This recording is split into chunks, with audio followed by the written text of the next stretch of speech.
ஜெர்மனியில் விமான உள் அலங்கார கண்காட்சி நடைபெற்று வருகிறது. இதுகுறித்த விவரங்களை தருகிறார் ஹாம்பர்கில் இருக்கும் நமது செய்தியாளர் மிருணாளினி.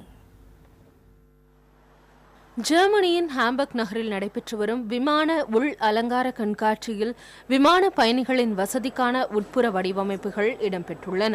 விமானம் புறப்படும் போதும் தரை இறங்கும் போதும் பயணிகளின் இருக்கைகளை சீராக்க ஒரு புதிய தொழில்நுட்பம் கண்டுபிடிக்கப்பட்டுள்ளது. ஒரு பொத்தானை அழுத்தியவுடன் விமானத்தின் அனைத்து இருக்கைகளும் ஒரு சேர சரியான நிலைக்கு திரும்பும் விதத்தில் வடிவமைக்கப்பட்டுள்ளதாக கூறுகிறார்கள் தொழில்நுட்ப வடிவமைப்பாளர்கள்.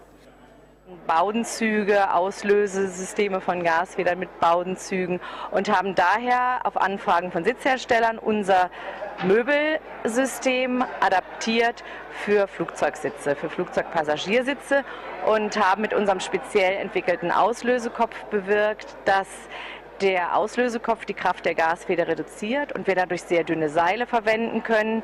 Das ist keine Kraft auf den Seilen, nicht viel Kraft und dadurch könnten wir alle Komponenten sehr, sehr dünn halten.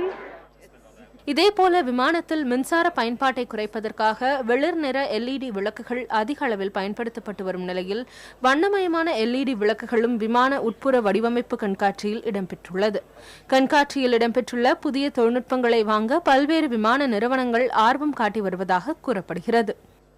Airbus போன்ற பெரிய ஃபிளைட் தயாரிக்கிற நிறுவனங்கள் ஹாம்பர்க்ல இருக்கிறதுனால வருடத்துக்கு ஒரு முறை ஏர்கிராஃப்ட் இன்டீரியர் எக்ஸ்போ அப்படிங்கிற இந்த எக்ஸிபிஷன் ஹாம்பர்க் மெசே ஹாலில் நடந்துட்டு வருது. புதிய தலைமுறைக்காக ஹாம்பர்கில் இருந்து மிருணாளினி.